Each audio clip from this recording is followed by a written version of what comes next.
ہمیں کس طرح پتہ چلے گا کہ یہ واقعی نبی پاک صلی اللہ علیہ وسلم کی آواز ہوگی؟ سوال یہ ہے، کیا حضور صلی اللہ علیہ وآلہ وسلم کی مقدس آواز کو ویریفائی کیا جا سکتا ہے؟ پریشانی اس بات پہ نہیں ہونا چاہیے کہ فرانس نے کیوں کر لیا ریکارڈ، مجھے پریشانی یہ ہے کہ جامعہ ازہر نے کیوں نہیں کی، مدینہ یونیورسٹی نے کیوں نہیں کی، ام القرآن نے کیوں نہیں کی، سوڈان نے کیوں نہیں کی، ایران نے کیوں نہیں کی، مجھے پریشانی یہ ہے پاکستان نے کیوں نہیں کی۔ جنگ صفین کو دیکھیں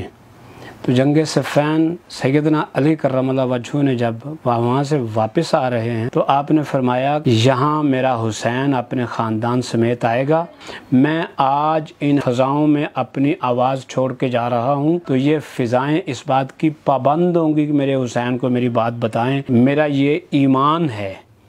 کہ حضور صلی اللہ علیہ وآلہ وسلم زندہ ہیں،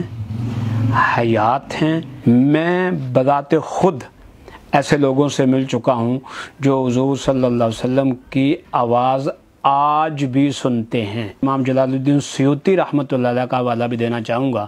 کہ آپ نے 70 مرتبہ جاگتے ہوئے حضور صلی اللہ علیہ وسلم کا دیدار کیا ہے۔ جی علامہ صاحب بتائیے گا کہ ایک سوشل میڈیا کے اوپر خبر بڑی تیزی سے چل رہی ہے جس میں یہ بتایا جا رہا ہے کہ فرانس نے جدید ٹیکنالوجی کی مدد سے نبی پاک صلی اللہ علیہ وسلم کا جو آخری خطبہ ہے وہ ریکارڈ کر لیا ہے، اور اس پہ بہت سارے لوگ جذباتی ہو رہے ہیں، خوش ہو رہے ہیں کہ ہمیں نبی پاک صلی اللہ علیہ وسلم کی آواز سننے کو ملے گی۔ اس پہ بتائیں اسلامیکلی روح سے اس پہ آپ کا کیا کہنا ہے؟ کیا ایسا ممکن ہے، ایسی کوئی جدید ٹیکنالوجی سے اس دور کا جو خطبہ ہے وہ ریکارڈ کیا جا سکتا ہے؟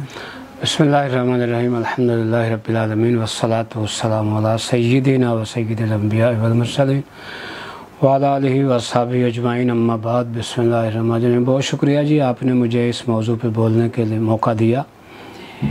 یہ جو ہے کہ 1400 سال کے بعد اس کو ریکارڈ کیا جا سکتا ہے اسلامکلی،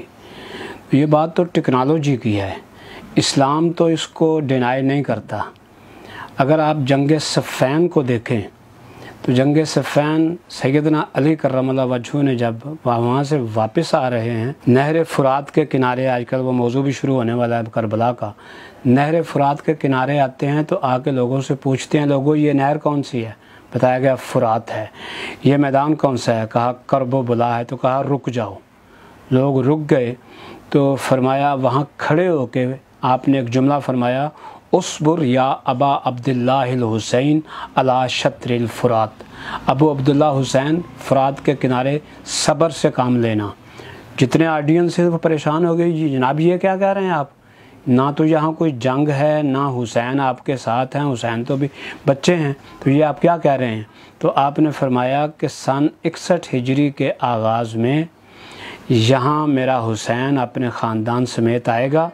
نہر فرات کا پانی ان پہ بند کر دیا جائے گا، کربلا میں اس کے خیمے لگیں گے، یہاں ان کو بے یار و مددگار شہید کیا جائے گا ظلم کے ساتھ۔ میں آج ان فضاؤں میں اپنی آواز چھوڑ کے جا رہا ہوں کہ کل جب 20 برسوں کے بعد میرا حسین آئے گا تو یہ فضائیں اس بات کی پابند ہوں گی کہ میرے حسین کو میری بات بتائیں کہ آپ کے والد کہہ رہے ہیں اصبر یا ابو عبداللہ الحسین علی شطر الفرات۔ اسلام تو اس کو ڈینائی نہیں کرتا۔ اب رہ گئی یہ بات کہ یہ کیسے ہو گیا۔ جتنے غیر مسلم ہیں، یہ بدنصیبی ہے مسلمانوں کی کہ غیر مسلم کافر، آپ نے فرانس کی بات کی، فرانس کافر ہے، فرانس حضور صلی اللہ علیہ وسلم کے بہت خلاف ہے، لیکن انہوں نے یہ حدیث پاک پڑھی کہ سیدنا علی رضی اللہ تعالیٰ عنہ اپنی آواز 20 سال پہلے چھوڑ کے جا رہے ہیں، تو انہوں نے اس پہ ریسرچ کی کہ کیا بعد میں آواز کنٹرول کی جا سکتی ہے۔ تو انہوں نے، میں نے آج سے 30 سال پہلے سنا تھا کہ یہ ٹیکنالوجی بن گئی ہے کہ ہم یہاں یہ پروگرام کر رہے ہیں، ہم یہاں سے چلے جائیں، بعد میں کوئی بندہ آئے آ کے اپنے انسٹرومنٹ یہاں لگائے، وہ ہماری آوازیں ریکارڈ کر لے گا۔ یہ آج سے 30 سال پہلے کی بات ہے۔ اور ساتھ ہی میں نے اس وقت یہ بھی سنا تھا کہ مبارک ہو وہ لوگ کہہ رہے ہیں، غیر مسلم کہہ رہے ہیں ہم اس کو ریورس لے کے جائیں گے، ماضی میں لے کے جائیں گے، اور چلتے چلتے ہم وہاں تک کوشش کریں گے کہ حضور صلی اللہ علیہ وسلم کی آواز ریکارڈ کر لیں۔ یہ 30 سال پہلے کی بات ہے، اور 30 سال بعد انہوں نے یہ خوشخبری سنا دی، خبر کہہ لیں یا خوشخبری کہہ لیں، یہ سنا دی کہ ہم نے حضور صلی اللہ علیہ وسلم کا خطبہ ریکارڈ کر لیا ہے۔ تو مجھے تو اس میں اچنبھا کوئی نہیں نظر آیا۔ جی بڑا اچھا لگا آپ نے جو ہے نا ایک اس میں سند کوٹ کی ہے کہ اس طرح پوسیبل ہے۔ تو ایک تاریخ میں یہ چیز آ رہی ہے کہ فرانس جو ہے جب سے مطلب نبی پاک صلی اللہ علیہ وسلم کے خاکے شائع کیے اور ناموس پہ حملہ کیا اور وہ اس طرح کے گستاخانہ عمل کرتا آ رہا ہے، تو ہمیں کس طرح پتہ چلے گا کہ یہ واقعی نبی پاک صلی اللہ علیہ وسلم کی آواز ہوگی؟ سوال یہ ہے کہ کیا حضور صلی اللہ علیہ وآلہ وسلم کی مقدس آواز کو ویریفائی کیا جا سکتا ہے؟ پریشانی یہ ہے، اور یہ پریشانی اچھا مجھے نہیں ہوئی، میں نے یہ سنا، نذیر غازی کے زبانی سنا اور سورسز سے سنا کہ حضور صلی اللہ علیہ وسلم کی آواز ریکارڈ کر لی گئی ہے اور اب اس کو وہ پیوریفائی کر رہے ہیں۔ اس پہ بہت سا واویلا مچا جو آپ بتا رہے ہیں کہ وہ پتہ نہیں کیا کریں گے۔ اس سے اگلی بات بھی آئی کہ فرانس چونکہ مسلمانوں کے خلاف ہے، وہ ایک دفعہ ہمیں یہ کہے گا کہ یہ حضور صلی اللہ علیہ وسلم کا خطبہ حجت الوداع ہے، مسلمان خوش ہو جائیں گے، پھر وہ کہیں گے ہم اس سے پیچھے گئے، ہم نے یہ بھی سنا، ہم نے یہ بھی سنا، ہم نے یہ بھی ریکارڈ کیا، وہ وہی کو ڈسٹرب کریں گے کہ قرآن میں کچھ اور ہے، وہ کہیں گے ہم نے تو اس ڈیٹ کی آواز سن کے یہ سنا ہے،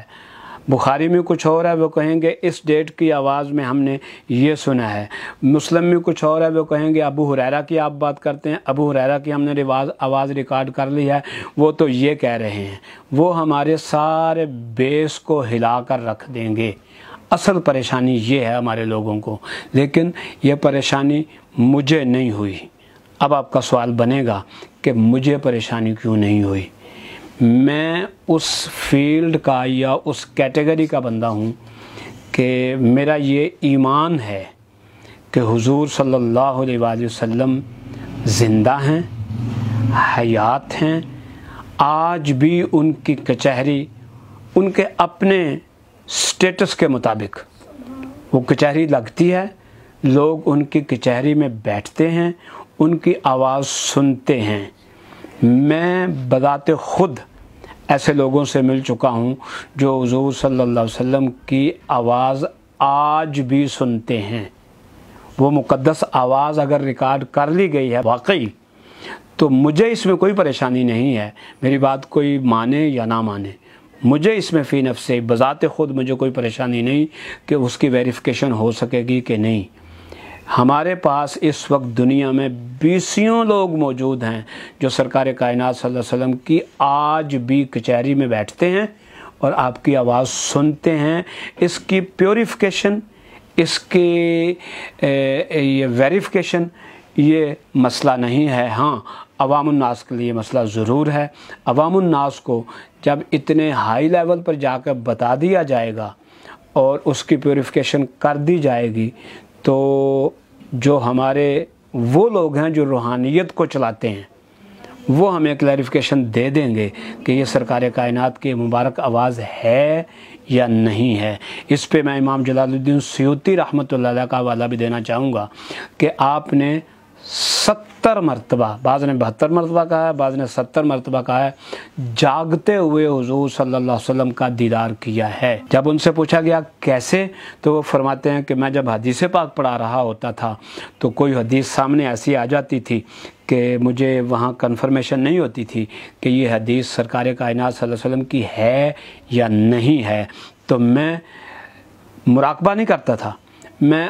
اوپر نگاہیں اٹھا کے دیکھتا تھا تو محبوب کائنات صلی اللہ علیہ وسلم کی بارگاہ میں پہنچ جاتا تھا۔ میں ان سے گزارش کرتا تھا کہ حضور یہ فرمان آپ کا ہے تو آپ اس کی کلیریفیکیشن فرما دیتے تھے کہ یہ میری بات، یہ میں نے کہا ہے یا نہیں کہا ہے۔ امام سیوطی اگر یہ دیکھ سکتے ہیں تو آج بھی ہمارے پاس روحانیت والے ایسے لوگ موجود ہیں جو یہ کلیریفیکیشن کر دیں گے کہ یہ مبارک آواز سرکار کائنات صلی اللہ علیہ وسلم کی ہے یا نہیں ہے۔